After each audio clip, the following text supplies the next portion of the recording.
Hi there. Welcome back. In this episode we will be attaching our Arduino board to our computer, and using Python code to listen to inputs, as well as turn on and off outputs. This is incredibly useful, as you can create your own electronic solutions to home automation ideas.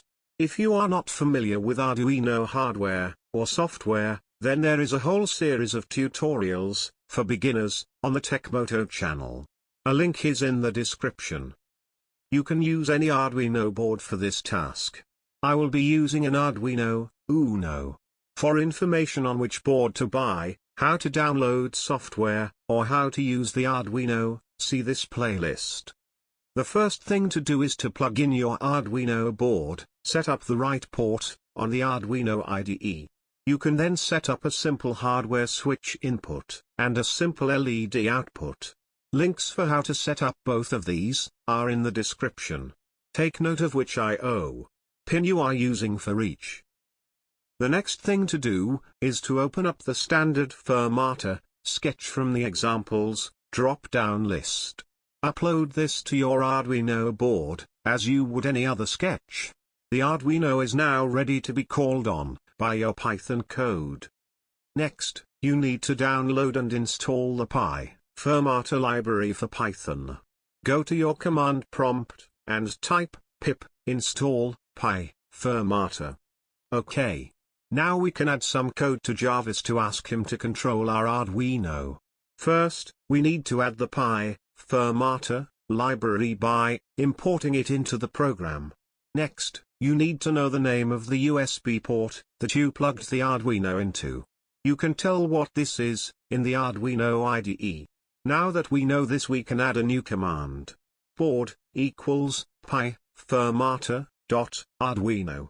Open brackets, your port name, then close brackets. Now we have set our board up, we can call output pins. Let's do a simple flashing LED for now. We will create a simple while loop. Then we simply call the output by writing a 1 to turn on and a 0 to turn off. If we add time in our imports, we can now add a delay by using the Python sleep command and a number of seconds. You can also use analog and digital inputs, like buttons, light sensors and thermistors. You do this in a similar way by setting up the Arduino I/O port as an input. I have included some Python code for a button and several LEDs in the Jarvis Git Hub Repository. The link is in the description. For more information on components and how to use them with Arduino, please do check out the electronics series here on the Techmoto channel. By adding Arduino control to your Jarvis, you can do literally anything.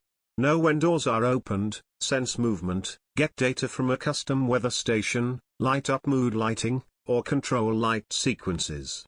Through a combination of hue lighting, Arduino and other tools, your Jarvis will have amazing functionality. That's it for this one. I hope it was useful. Please do support this channel by liking the video, subscribing, and smashing that bell icon for notifications of future content. Have a great day. Goodbye.